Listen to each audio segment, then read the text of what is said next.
I never thought I'd say this out loud, but sometimes I wonder if my whole life has been nothing more than an unpaid bill, stacked high and ignored.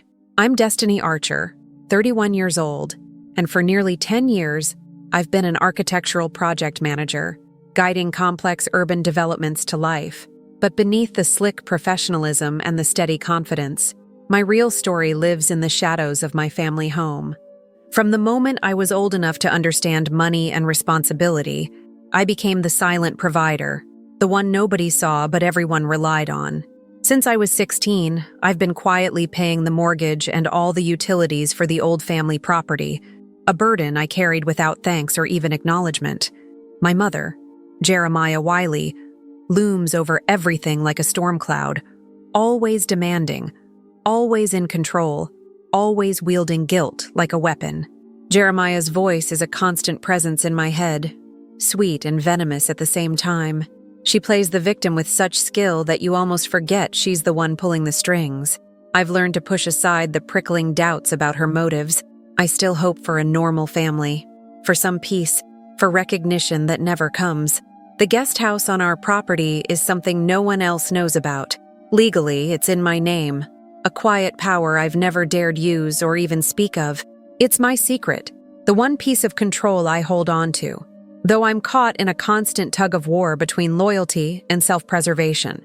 I feel this growing tension inside me, like a whisper I can't quite ignore, hinting that maybe, just maybe, things are about to change, but not yet. The cracks in my family started to show when I was just a kid. I remember the afternoon clearly, being 14 and overhearing Mom on the phone with a friend, her voice sharp but controlled. "Destiny's the only one who pulls her weight around here," she said with a hint of pride. But it wasn't a compliment. It was a verdict, a sentence. At that moment, the unfairness settled deep into my bones. My sister Lisa, the golden child, seemed to float through life, never asked to contribute, always shielded. Meanwhile, I was branded the practical one, the sacrificial lamb expected to carry burdens in silence. When Dad's illness worsened and he passed away shortly after I turned 18, the weight on my shoulders doubled. Jeremiah's grip tightened, using everything from guilt to emotional blackmail to keep me tethered. I still recall the night I was kicked out at 18. My mother's cold, tough love framed as discipline. Lisa was praised for being mature that same night, the injustice burning through me, an invisible scar that never truly healed. Looking back, I realize how much I gave up to keep my family afloat. From 16 to 21, I handed over $800 every single month, $48,000, just as rent, even though I lived in the same room I'd had since childhood. On top of that, I quietly covered the mortgage payments of $1,200 and the utility bills of about $400 each month. I sacrificed my college savings, canceled internships, and postponed career opportunities to make sure the house stayed standing. Every Christmas, I bought gifts for the entire family, and every time the plumbing broke or the roof leaked, I paid the bills without complaint. Yet, the gratitude I received could be measured in size and more demands. My husband, Daniel, watches all this with a quiet concern, often asking why I give so much without standing my ground. Lisa, caught between loyalty to Mom and me, usually stays silent, avoiding the conflict. Jeremiah remains the center of it all, manipulating, accusing, playing the victim whenever I dare to question her. Still, I cling to hope, believing one day my sacrifices will be seen. The guest house and the main property are legally mine, a secret legacy from Dad's will that Jeremiah never mentioned. It's my quiet leverage, though I don't yet know if or when I'll ever use it. For now, I remain the family's silent anchor, hoping love and patience will heal these wounds. The first time Jeremiah humiliated me publicly, it happened at last year's family reunion. 20 relatives crowded into the dining room, laughter filling the air, the scent of roast chicken and rosemary mingling with the clinking of glasses. Then, in her sharp, theatrical voice, Mom declared, "Destiny thinks she's some kind of landlord, charging her own parents' rent. Can you believe that?" The room fell into an awkward hush. Some relatives laughed nervously, others glanced away, uncomfortable. My throat tightened, a familiar ache settling deep inside, mixing shame with invisibility. Daniel caught my eye, his expression a mix of sympathy and anger. I wanted to disappear, to vanish into the shadows, but I forced a small smile and said quietly, "It was part of helping with expenses." Jeremiah smirked. "Oh, she's always so sensitive. Too sensitive, really." That smirk cut deeper than any words. I left the table early, needing air, standing outside with the cool night breeze brushing my face. "Maybe I overreacted," I muttered. But the seed of doubt had been planted. Was I really making a mountain out of a molehill? Still, for the first time in a long while, I refused to swallow the insult whole. I quietly excused myself, drawing a line in the sand. It was a small, fragile act of resistance, but even as I held that line, I wasn't ready to confront the deeper rot lurking beneath Jeremiah's cruel words. The night I tried to hold my ground, Jeremiah's eyes were sharp, calculating. She noticed my quiet retreat, the way I pulled back from her verbal barbs, and I could almost see her smile tighten behind a mask of concern. Within days, the whispers started. Hushed comments at family gatherings, quick glances exchanged behind my back. "Destiny's ungrateful," one aunt muttered so only a few could hear. "She's always been difficult." My mother's words, carefully planted, spread like wildfire. Lisa, hesitant and caught in the middle, began echoing the lines Jeremiah fed her, her voice unsure but unmistakably aligned. The isolation crept in like a slow poison, tightening its grip on my heart. At a barbecue not long after, relatives cornered me with faux concern. "You're too sensitive, Destiny. Maybe you're just blowing things out of proportion." Jeremiah's gaslighting was relentless. She'd say, "I've done everything for you," her eyes wide with a wounded expression. "And this is how you repay me?" I found myself shrinking beneath the weight of her words, questioning every feeling I'd had. Was I really the problem? Daniel urged me to trust my instincts, reminding me who I was beneath all this noise, but the damage was done. Even Lisa's deflection, her refusal to stand firmly by me, felt like another betrayal.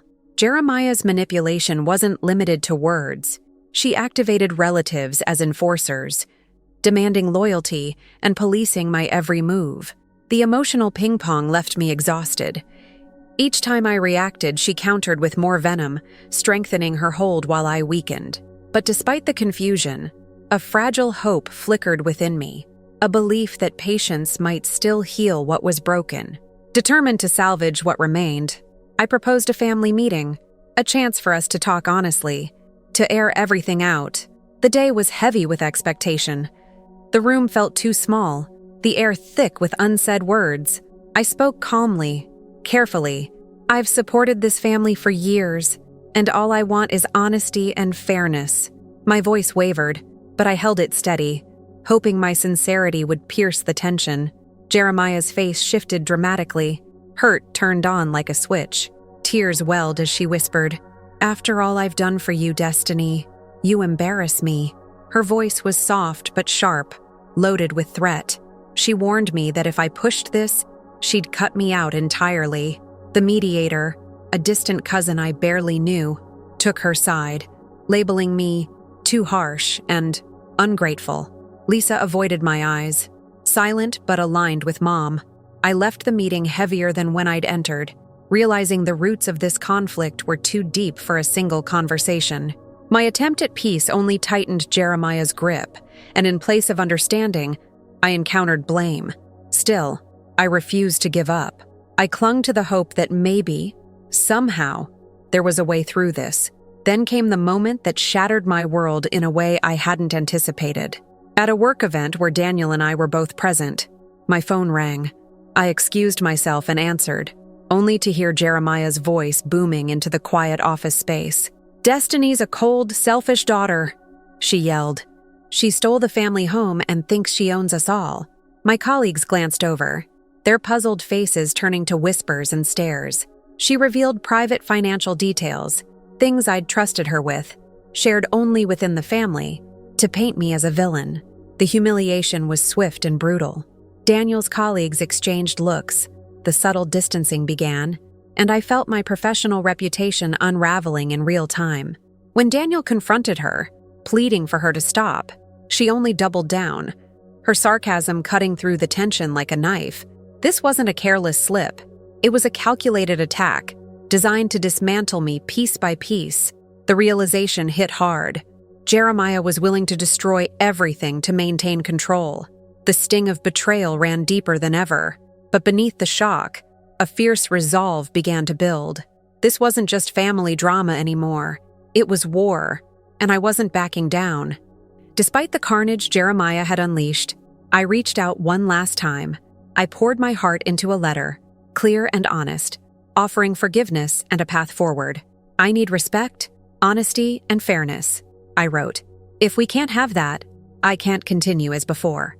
I even offered to help with her debts, asking only for transparency in return. This was my final olive branch, a true attempt to break the cycle without rancor or revenge. When she read it, I waited for a sign of remorse, of willingness to change. Instead, her reply was cold, dismissive. I don't owe you anything. You're the problem. The words landed like stones in my chest, crushing the fragile hope I'd held. No apologies, no remorse, only entitlement and manipulation. The rejection was devastating, but it revealed her true colors in stark relief. I had done all I could, sacrificed, loved, tried, and still, she refused to meet me halfway. The line had been crossed. This was no longer just about me. It was about reclaiming what was rightfully mine and protecting my future. Heartbroken and exhausted, I felt a new clarity begin to rise from the ruins. Jeremiah's assault on my character was relentless and effective. She didn't just attack me directly anymore. She weaponized my vulnerability, turning it into a story that spread quietly but poisonously among the family. I heard whispers, soft, loaded with judgment, that I was unstable, selfish, and ungrateful. At first, it was just a few sighs, a sideways glance here and there, barely noticeable. But soon, even Lisa began to pull away, her voice hesitant when she spoke to me, coated with hesitation and doubt planted by Mom's venomous influence. Some of the distant cousins, those I barely saw, started avoiding me altogether. The last family gathering was the cruelest blow. I sat in the corner of the living room, the chatter and laughter swirling around me like a storm I couldn't weather. I caught fragments of whispers.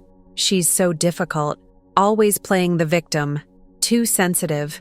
The room felt colder, the air thick with unspoken condemnation. Daniel was my only refuge, his quiet presence a muted anchor amid the storm. But even his warmth couldn't fully dispel the gnawing loneliness inside me. At night, alone in our living room, the silence pressed down like a heavy fog. I questioned myself bitterly. Maybe I am the problem. Maybe I'm just too sensitive, too demanding, too much to handle.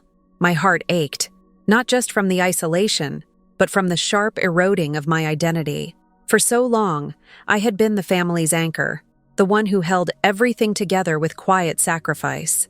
But that image was crumbling, replaced by a shadow of doubt and exhaustion that suffocated me. I felt like I was drowning in a sea of expectations and accusations, sinking deeper with no one reaching out. Yet even in that darkness, a faint spark flickered deep inside me, a whisper that I couldn't keep sacrificing myself for a family that refused to see me. Something had to change. But what? The future was a fog of uncertainty, and the old ways, the ways I had clung to for so long, were no longer enough to protect me. The final blow hit like a sharp, unexpected crack-splitting ice. Jeremiah announced she planned to move into the guest house on our family property, my property, the one Dad left me and that I'd supported financially all these years. She demanded I sign a lease allowing her to live there rent-free, indefinitely. The audacity was staggering. During the meeting, with Lisa and Daniel sitting stiffly beside me, I refused. My voice was calm but firm. I won't sign anything that lets you live there without paying rent, Mom. Her expression shifted, darkening into something unrecognizable. Rage, disbelief, entitlement. After all I've done for you, she spat. You're going to try to kick me out? I'm your mother. The argument escalated quickly. Jeremiah revealed she'd already rented out the main house and was diverting the rent payments to an account I didn't control. Lisa, finally breaking her silence, confessed that Mom had taken thousands from my inheritance over the years, hidden from me until now. The room spun. The veil dropped at once. In that moment, something inside me shattered, not with a cry, but an icy, steely clarity. The hope I'd clung to, the belief that Mom loved me beneath all this, dissolved completely. Jeremiah hadn't loved me. She had used me, stolen from me, and was brazen enough to plan more betrayal. The family's delicate facade cracked, revealing a raw, ruthless truth. I wasn't the hopeful daughter anymore. I was a woman betrayed, and this was the line I refused to let her cross again. That night, alone in the quiet of our house, I pulled out every bank statement, every legal document, every contract I could find. The evidence was undeniable. Jeremiah had siphoned over $200,000 from my inheritance, laundered rent payments, manipulated paperwork, all carefully hidden beneath the guise of family needs. My chest tightened, a storm of grief, fury, and disbelief raging inside me. Years of sacrifice, years of care and loyalty, repaid with cold, calculated theft. I felt my heart fracture in a dozen silent ways. The grief for the family I thought I had, the burning anger at the lies. But amid the pain, a new clarity settled in. This wasn't a pattern of accidental neglect. It was a lifetime of exploitation, deliberate and brutal. I whispered to the darkness, "Never again." Those words felt like a promise to myself, a vow sealed in fire. For the first time, I recognized a secret power I'd held all along, the legal ownership of the property, the financial leverage I'd ignored in favor of peace. The woman who claimed victimhood, who controlled me with guilt and manipulation, had underestimated me. I was done being the victim. The path forward was no longer paved with hope or forgiveness, but with resolve and careful, deliberate strength. This was my fight now. I sat down with Daniel later that evening, the weight of truth heavy between us. "It's time," I said quietly, voice steady but low. "Jeremiah's been stealing, lying, manipulating for years. I have to protect myself, and what's mine." Daniel reached across the table and took my hand, his steady gaze reassuring but wary. "We'll figure this out," he said softly, "but we need a plan." Together, we started to sketch out a strategy. Leverage the property deeds, enforce clear lease agreements, prepare for legal action if she refused to respect boundaries. "No more silence," I told him, feeling a surge of determination. "She can't just keep walking all over me." Daniel nodded, caution in his eyes, but unwavering support in his posture. I felt a strange new energy rising in me, the cold, sharp edge of someone ready to fight back, but with clarity and control. Our first step was simple yet powerful. Draft a formal lease for the guest house, spelling out rent payments, terms, and boundaries. It was a signal, a line drawn in the sand. The battle lines were no longer blurred or undefined. They were clear, calm, and precise. Jeremiah had pushed me too far, and this time, I was prepared. The woman who had controlled so much of my life would soon discover I wasn't the same girl she'd used for so long. This was just the beginning. I spread out every piece of paper I'd gathered across the kitchen table. The mortgage documents, utility bills, bank statements, and even the half-forgotten receipts from home repairs I'd paid for. The weight of all those years of silent support pressed down on me in a way I hadn't fully realized until now. Jeremiah and the rest of the family weren't just dependent on me emotionally, they leaned on me financially and practically in every conceivable way. The mortgage was still in my name, a fact I'd accepted without question, trusting it was for the family's stability. Utilities, property taxes, even routine maintenance. Every expense flowed through my accounts. The house itself, the physical anchor of our family, was legally mine. But until now, I'd overlooked how much that gave me power. With the lawyer beside me, we methodically cataloged each dependency. Jeremiah's debts and poor credit meant she couldn't qualify for loans or credit cards without my involvement. The family needs she used to justify unsanctioned withdrawals were just a mask over a deeper financial reliance on me. We uncovered unauthorized transfers, ones I hadn't noticed in my bank statements. Signed contracts confirmed my sole ownership of the property and the guest house. Rent payments I'd made in full for years, despite promises that Lisa or Jeremiah would contribute. were documented in stark black and white. I could almost hear the fragile facade of our family's control cracking as I connected the dots. They needed me far more than I needed them, yet I'd been trapped by guilt and obligation. The emotional weight of this inventory was suffocating. I thought about all the times Jeremiah had thrown accusations, twisting my generosity into weakness, acting wounded when I questioned her. Now I saw the truth in cold relief. She had no real power, only the illusion of it, maintained by my silent endurance.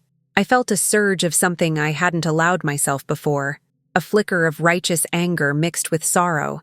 This careful map of vulnerabilities wasn't just a list, it was a blueprint for reclaiming my life. I looked up at Daniel, grateful for his steady presence.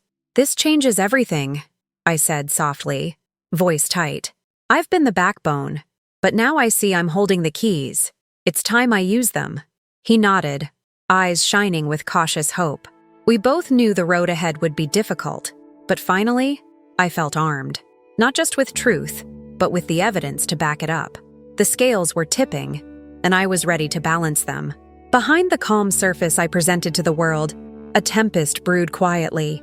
I began by changing passwords on all shared accounts, locking down access to anything Jeremiah or the others might exploit. The lawyer helped me update property documents, ensuring my ownership was airtight and unchallengeable. I drafted formal leases for the guest house, spelling out terms that had never existed before, a clear line in the sand. Daniel was my confidant, the one I trusted to keep the facade intact during family events. We agreed to keep appearances polite, to avoid suspicion until the moment was right. At family gatherings, I wore the same calm smile I'd always worn, answering calls with practiced warmth and keeping financial support flowing just enough to prevent alarm. But inside, I was counting down, each legal document signed and notarized, tightening my grip on the situation. It felt like walking a razor's edge, maintaining peace while preparing for confrontation. The tension was almost electric, a quiet promise that change was coming. I relished this calm before the storm, knowing it was a fragile but necessary pause. Sometimes, when I caught Jeremiah's glance at a gathering, a flicker of suspicion or thinly veiled frustration, I felt a surge of satisfaction. She had no idea how much control I'd quietly reclaimed. The family chalked my steady demeanor up to patience or resignation, but beneath that calm lay a woman poised for upheaval. Each small, deliberate action was a step toward breaking free. I was no longer a passive participant in their games. The stage was set, and soon, the curtain would rise on a very different kind of family drama. The day I found the folder from that distant cousin was the day everything shifted. We'd been combing through decades of financial records, looking for any leverage when the cousin appeared unexpectedly, clutching a thick envelope. Her voice was low and urgent as she whispered, "You deserve to know the truth."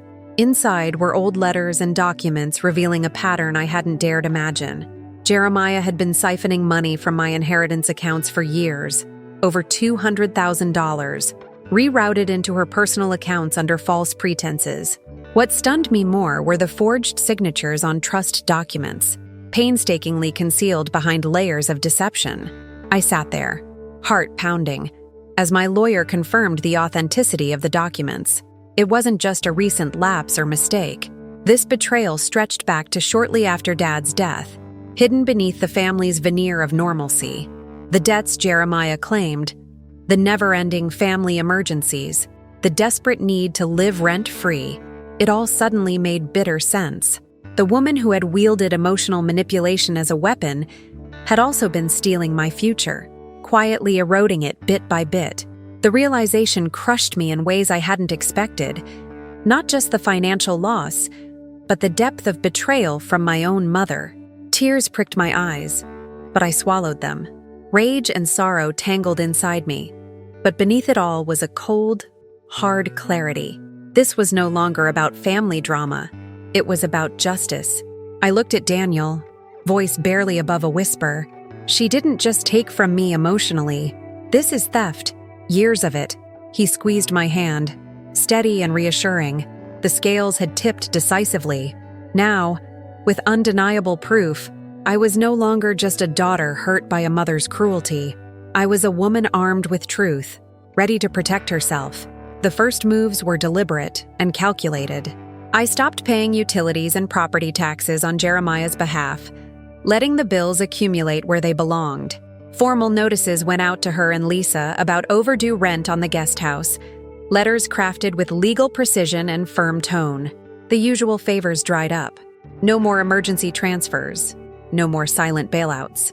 The household began to sense the shift, a sudden chill replacing the long-standing warmth of my support. Jeremiah was blindsided. Her calls to Daniel were frantic, demanding explanations I refused to provide directly. I let my lawyer take over communication, keeping my voice calm and measured. Daniel watched the transformation in me with a mixture of awe and relief. The quiet woman who once absorbed every insult now moved with the sharp confidence of someone who knew exactly what she wanted. Jeremiah's first real consequence came in the form of a letter outlining the lease terms, including a demand for first and last month's rent up front, a boundary she had never faced before. Family members whispered in confusion and shock. No one expected me to push back this hard. The polite refusals and overdue notices unsettled them, breaking the fragile illusion of normalcy. I maintained a composed exterior, hiding the storm beneath, refusing to be baited into emotional confrontation. This was only the beginning. But already, the game had changed. The woman who once bent under Jeremiah's control had begun to stand, stronger and unyielding. The legal checkmate was in motion. The day of the family meeting arrived like a storm gathering at the horizon, tense, inevitable, heavy with unspoken truths. Jeremiah had called it to discuss the guest house situation, but I knew better.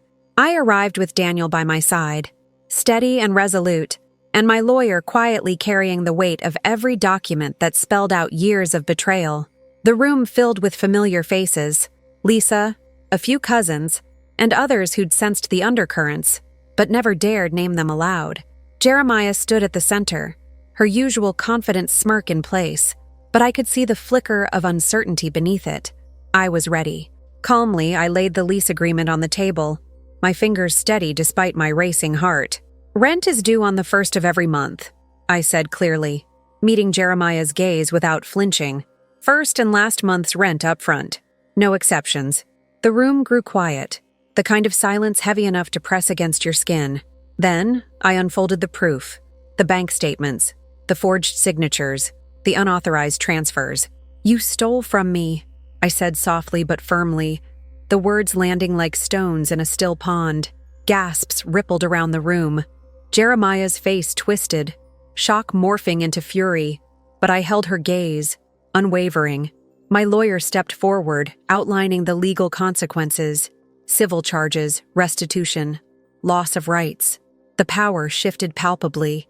Eyes that once ignored me now looked with surprise and respect. I was no longer the daughter, silent and forgiving. I was the woman in control, the architect of justice. "This ends now," I declared, voice steady, heart pounding with the intoxicating taste of victory. The fallout was immediate and brutal. Without my support, Jeremiah's financial facade crumbled quickly. Mortgage payments stopped, bills piled high on counters and in mailboxes. Creditors called relentlessly, voices sharp with impatience. I watched as Jeremiah spiraled. Frantic texts flooding my phone, desperate calls left unanswered, unreturned visits to the property. Her usual tactics flickered back: sweet apologies, promises of change, declarations of love. But I was unmoved. Daniel stood beside me like a rock, his quiet strength anchoring my resolve. Lisa's demeanor shifted, uncertainty clouding her eyes as she questioned the stories she'd clung to.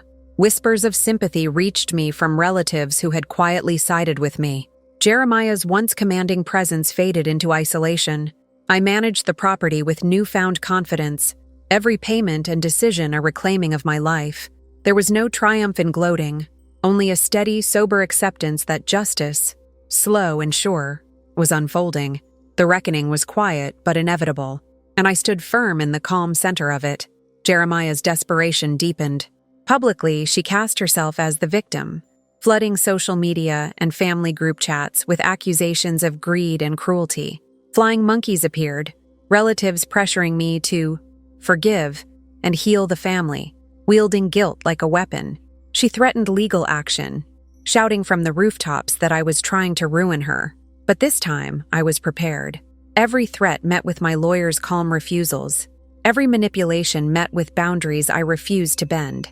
Her tears, veiled threats of loneliness, and claims of illness bounced harmlessly off my shield of resolve. Some family members reached out with hesitant apologies for doubting me, but I kept my distance, careful and measured. Jeremiah's credibility shattered, her isolation complete. The narcissistic cycle she spun for decades finally unraveled. Though the family remained fractured, I had reclaimed my power and peace. This was no spectacle of ruin, just the fitting consequence of years of betrayal, delivered quietly but decisively. I stood unmoved, free at last from the chains of her manipulation. 6 months later, the weight that had pressed down on me for years had lifted, replaced by a peace I once thought impossible. Jeremiah no longer lived on the property, bound by the lease and agreements I had enforced with unwavering clarity. Our contact was minimal, limited to necessary, respectful conversations about family matters, devoid of old drama. Daniel and I, our partnership strengthened by every battle we fought together, built a future on trust and mutual care. I upheld hard-won boundaries without hesitation, protecting my finances, my time, and my emotional well-being with quiet confidence.